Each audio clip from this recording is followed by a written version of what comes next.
Сайн байцгаана уу? Өдрийн мэнд. Саяхан 3 дугаар сарын 1-ээс Сан Франциско, Лос Анжелес хотуудаар таксины Uber болон технологийн Waymo гэсэн хоёр компаниудын хөгжүүлсэн жолоочгүй self-driving такси албан ёсоор үйлчлэгэнд явж эхэлснийг та сонссон байхаа.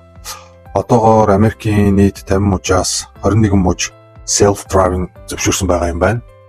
Зөвшөөрсөн мужуудын дотроо бас хүн тээвэрлэхийг зөвшөөрсөн, эсвэл зөвхөн бараа бүтээгдэхүүн зөөвөрлөх, хүргэж өгөхийг зөвшөөрсөн гэж бас дотроо ялгаатай байх шиг байна лээ. Ер нь бол хүний оролцоогүйгээр жолоодлогоо өөрөө удирддаг машиныг аль 1950-60-аад оны үеэс бүтээх гэж оролдож ирсэн байдгийн.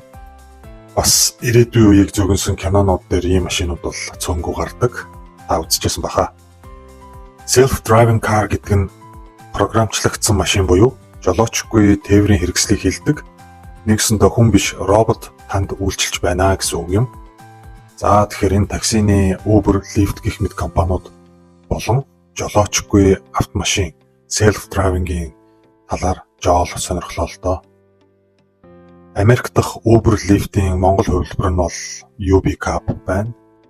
Ерөнхий зарчмын хувьд нэг талд таксинд явах боломжтой хувь хүн, нөгөө талд такси хэрэгцээтэй байгаа үйлчлүүлэгч хоёрыг аппликейшнаар хооронд нь холбож өгөөд дундаас нь хувь шимтгэл авдаг ийм компани гэдгийг хүн бүхэн мэднэ. Өнгөрсөн хугацаануудад энэхүү технологи суурьтай такси компаниудад нийтдээ 120 гаруй тэрбум долларын хөрөнгө оруулалт орсон байдаг юм байна. 120 тэрбум ч одоо асар их мөнгө үстэй. Энэ Uber, Lyft хизээ байгуулагдаад ямар замаар явсан гэх мэт түүхийг нь бол одоо хойш нь тавиад ирээдүйд такси компаниуд юу руу зүтгээд байгааг мэдэх гэж оролдлоо л доо. Яагаад ийм их долларын хөрөнгө оруулалт ийшээ ороод байна? Тийм ашигтай бизнес үү? Гэтэл бас үгүй юм байна. Ашигасаа илүү хасах баланс руугаа их орж байсан байх юм. Гэхдээ одоохондоо ийм хасах баланстай, шаталттай тайлан тооцоо гарч байгаа боловч удахгүй ашигтай, бүр маш өндөр ашигтай байх боломжтой учраас л ингэж их хөрөнгө оруулалт хийгээд байгаа юм байна лээ. Тэр маш өндөр ашигтай байлгах зүйл нь юу вэ гэд жаахан задлаад ярихаар энэ такси компаниудын хамгийн том зардал нь мэдээж хүн хүчний зардал буюу жолоочд өгөх хөлс байдаг.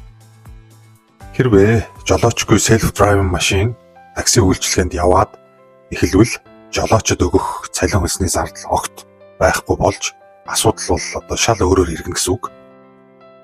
Жишээ нь такси дуудсан үйлчлүүлэгчээс авдаг төлбөр хамгийн багадаа 2 дахин хямдрах боломжтой. Хямдхан болохоор эрэлт өснө, энэ өсөлтийг дагаад таксинд явах машины тоо нэмэгдэх шаардлагатай болно. Нөгөө том машин үйлдвэрлэдэг компаниуд чинь энэ такси компаниудтай хамтрах, тохиролцох гэж хичээх нь байна. Манай машиныг аваач ээ гэд араас нь гүйдэг болно гэх юм уу? Үнэлгээ өснө, үнд орно л гэсэн үг. Нөгөө талаас хэрвээ такси үйлчлэгээ ийм хямдхан болчих юм бол Америкт жишээ нь баг хүн болгон машинтай байдаг. Тэр олон зуун сая хүмүүс бүгд машин барьж явах шаардлагагүй болно. Ер нь машин маллна гэдэг чинь өөрөө Америк зардалтай. Дугуй, тос маасал солино, эвдрэл гэмтлийн засвар, бензиний зардал, дулаан зогсоол, гадаа паркинг зардал, замын хураамж, янз бүрийн даатгал гэдэг зөндөө их зүйлд мөнгө зарлагддаг гэдгийг бүгдээрээ мэдж байгаа. Зарим хүмүүст машин барина гэдэг нь бөөн стресс байдаг. Зарим нь машинтайч машин барих дургүй. Ялангуяа эмэгтэйчүүд маань яалтчгүй одоо шаардлагын үүднээс л машин жолоодох үе зөндөө гардаг. Бас дээр нь хөдөө холын замд явах асуудал байна. Ядран нүдэн анилтан машин барих бол одоо маш их рисктэй. Дээрх ярьсан бүх зүйлс одоо байхгүй болно л гэсэн үг. Зүгээр л хэрэгцээтэй үедээ өөрт шаардлагатай том бол том, жижиг бол жижиг хүссэн машинаа дуудаад л болоо. Элдв зардал инээ тэрэ хүнд бол одоо санаа зовох ямар ч хэрэггүй болно. Америк гэр бүлүүд хүүхдийнхээ тооноос хамаарат ихэвчлэн 2 болон түүнээс дээш тооны машинтай байдаг. Дагаад бөөн зардал гэсэн үг. Тэгэхээр иймэрхүү гэр бүлүүд ойр зуурын явах ганц машин авч үлдээд үлдсэн хэрэгцээгээ таксигаар хангах бүрэн боломжтой болно гэсэн үг. Ийм гэр бүлүүд Америкт бол одоо хэдэн 10 саяараа байгаа. Дээр хэлсэн машин үйлдвэрлэдэг компаниуд такси компаниудын араас гуйж гүйдэг болох нэ гэдэг нь ийм учиртай юм аа. Тэгээд ганц такси үйлчилгээнээс гадна бусад дуудлагын үйлчилгээнүүд дагаад хөгжнөө гэж харцгааж байгаа юм байна лээ. Хамгийн түрүүнд хоол хүргэлт, хүнс бараа хүргэлтийн жолоочгүй машин захаасаа эхлээд туршигдаад ганц нэг газар үйлчилгээнд ороод эхэлсэн байгаа. За цаашлаад self driving явуулын ресторанууд байж болж байна. Үсчин маникюр байж болох юм байна. За зарим жижигрүүлсэн бүх төрлийн дэлгүүрүүд байж болж байна. Уулзалт, хурлын өрөөнүүд бас байж болох юм байна. Нэгсэндээ унаад хэрэггүй, түгжилт цагаа алднаа гэх асуудал бол шууд баяртай буюу бай.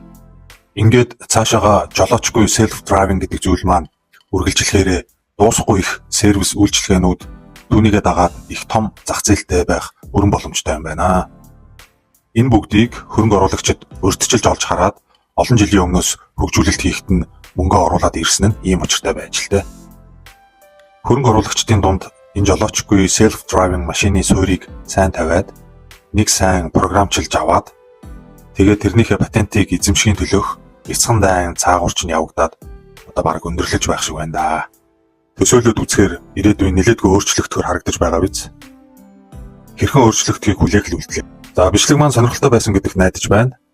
Цугийг маань subscribe хийж, like, share харамгүй дараарай. Түр баяртай.